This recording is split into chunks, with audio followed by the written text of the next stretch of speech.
जय जगन्नाथ दर्शक बंधु आज एप्रिल 6 तारिख सोमवार मुझे आसी आज दिन कतोटी गुरुत्वपूर्ण खबर से भिडियो टी शेष जाए देखु एवं आपण मान भल पाइबा स्वरूप भिडियो को गोटे गोटे लाइक कर दिंतु आथि सहित आम चैनल को जदि नुआ आसी चैनल को सब्सक्राइब कर साइड रे बेल आइकन को ऑल रे सेट कर दिंतु जहाँ फल आम प्रत्येक न्यूज आप सर्वप्रथम पाइपर तेज चलतु आज दिन कतोटी गुरुत्वपूर्ण खबर उपर नजर पकाइबा। आज प्रथम खबर बढ़ कालबैशाखी वर्षा तेणु सूचना मिली गत रविवार राज्य में कालबैशाखी प्रभाव में वर्षा बढ़िपे। दक्षिण ओडिशा କିଛି ସ୍ଥାନରେ ଘଡଘଡି ସହ ବର୍ଷା ଆଶଙ୍କା ରହିଛି। 40 ରୁ 50 କିମି ବେଗରେ ପବନ ବହିବ। ଉତ୍ତର ଓଡିଶା ଓ ଅଭ୍ୟନ୍ତରୀଣ ଓଡିଶାର କିଛି ସ୍ଥାନରେ କୁଆପଥର ସହ ବର୍ଷା ହୋଇପାରେ ବୋଲି ପାଣିପାଗ ବିଭାଗ ଆକଳନ କରିଛି। 6 ତାରିଖରେ ଏଣିକି ଆଜି ମୟୂରଭଞ୍ଜ, କେନ୍ଦୁଝର, ବାଲେଶ୍ୱର, ଭଦ୍ରକ, ଯାଜପୁର, କେନ୍ଦ୍ରାପଡ଼ା, କଟକ, ଜଗତସିଂହପୁର, ଗଞ୍ଜାମ, ଗଜପତି ଓ ରାୟଗଡା ଜିଲ୍ଲାର ବିଭିନ୍ନ ସ୍ଥାନରେ ଘଡଘଡି ସହ ବର୍ଷା ହୋଇପାରେ ତଥା 40 ରୁ 50 କିମି ବେଗରେ ପବନ ବହିବା ସମ୍ଭାବନା ଅଛି। ସେହିଭଳି ଉପକୂଳ ଓଡିଶାର ବିଭିନ୍ନ ସ୍ଥାନରେ ଘଡଘଡି ସହ ବର୍ଷା ହୋଇପାରେ। 7 ଓ 8 ତାରିଖରେ ଉତ୍ତର ଓଡିଶା ଓ ଉପକୂଳ ଓଡିଶାର ବିଭିନ୍ନ ସ୍ଥାନରେ ବର୍ଷା ହୋଇପାରେ। ପରବର୍ତ୍ତୀ ଖବର ଗ୍ରୀଷ୍ମ ପାଇଁ बढ़िला स्वतंत्र ट्रेन सेवा तेज सूचना मिली बढ़िला 6टी स्पेशल ट्रेन यात्री सेवा ग्रीष्म ऋतु में वर्धित यात्री चाहिदा पूरण करने एवं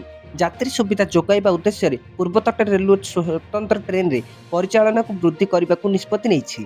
तेबे पूर्व समय रहणी स्थान एवं कोच संरचना अपरिवर्तित रही। भुवनेश्वर और जगदलपुर स्पेशल आसंता 26 जून एवं जसवंतपुर और भुवनेश्वर स्पेशल 29 जून पर्यंत गड़ब।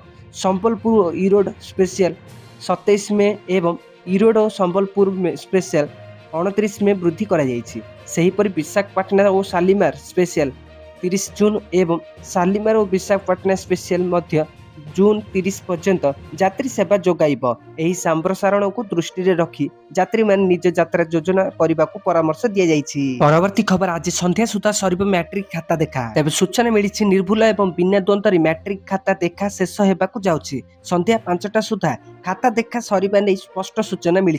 एहा परे मैट्रिक रिजल्ट प्रकाश पाई द्वितीय प्रक्रिया आरंभ हेबो। एथर मे प्रथम किंबा द्वितीय सप्ताह मैट्रिक रिजल्ट प्रकाश पाई लक्ष्य रही तथा मैट्रिक रिजल्ट टेबुलेशन पाई 1 मास लक्ष्य रही। सेहीपरि मैट्रिक फल प्रकाश संगे संगे छात्री मानक ऑनलाइन मैट्रिक सर्टिफिकेट प्रदान करा जिवो। एथि सहित पेपर खराब थिले सप्लीमेंटारी परीक्षा दे पारिबे। ए नै बोर्ड सभापति श्रीकांत तराई सूचना देइछन्ति एवं मार्च 19 रु एही मूल्यांकन प्रक्रिया राज्यर 30टी जाक जिल्लार 50टी मूल्यांकन केन्द्र रे चली आसुछि। मैट्रिक सह आरंभ होइतिबा SOSCAO माध्यम खाता देखा इति मध्य शेष हो सारी बोर्ड कर्तृपक्ष कहते। अन्य पक्षरे मैट्रिक खाता देखा शेष होइतिबा 2टी जिल्लार उत्तर खाता बुधवार दिन पहुंचीथिबार सूचना मिली तथा मैट्रिक सब्जेक्टिव प्रश्नर उत्तर खाता मूल्यांकन लगी राज्य में 13,000 रु अधिक शिक्षक नियोजित अछंती। परवर्ती खबर युक्त 2 खाता देखा आरंभ तेज सूचना मिली राज्य आरंभ होइछि। उच्च माध्यमिक शिक्षा परिषद अर्थात CHSE परिचालित युक्त 2 परीक्षा खाता देखा प्रथम पर्यायर 151टी केन्द्र में नियोजित 8,258 जन अध्यापक खाता देखुछंती।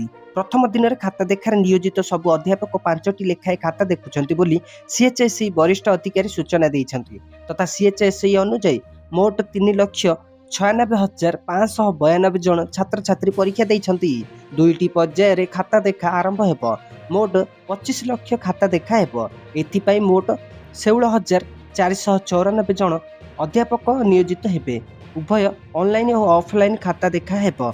13 तारिख जाए प्रथम पर्यायर खाता देखा हेबो। ऑनलाइन खाता देखा 75टी मूल्यांकन केन्द्र रे हेबो। परवर्ती खबर PUC जंत्रणा रे कलबल तेबे सूचना मिली राज्य प्रदूषण नियंत्रण प्रमाणपत्र अर्थात PUC जांच आरंभ होइछि। टोल गेट पार कले मोटा अंकर ई चालान कटुछि। 1000 कि 2000 नुहे एका बेले कि 10,000 टंका जरिमानार मेसेज आसुछि। जरिमाना बकेय थिले जांच केन्द्र PUC सर्टिफिकेट भी मिलुनी। प्रदूषण सर्टिफिकेट क्षण रे जर्जित हेलेनी राज्यवासी पुणी भिड़ लगिलानी प्रदूषण जांच केन्द्र रे गाड़ी चलाकों को भय लगिलानी। आम मुंडरे 10,000 टंकार चढ़क पड़बनी तो आग को स्थिति आहुरी संगीन हो पारे। तथापि PUC जरिमानार मात्र कमाइबा मन बढ़ाऊ नाहांती सरकार। 2 मास धरी प्रस्ताव को नहीं केवल तर्जमा चली प्रस्ताव एजाए मोहर बाजी पारिनी तथा राज्य में द्रुतगति गाड़ी चालकन को नहीं सद्य प्रकाशित विधानसभा स्टैंडिंग कमिटी रे उद्योग प्रकाश पाइथिला। रिपोर्ट रे उल्लेख करा जायथिला जे द्रुतगति जोगो राज्य में सड़क दुर्घटना बढ़ुछि। दुर्घटना जनित मृत्युर ग्राफ भी ऊपर मुहां हेउछि।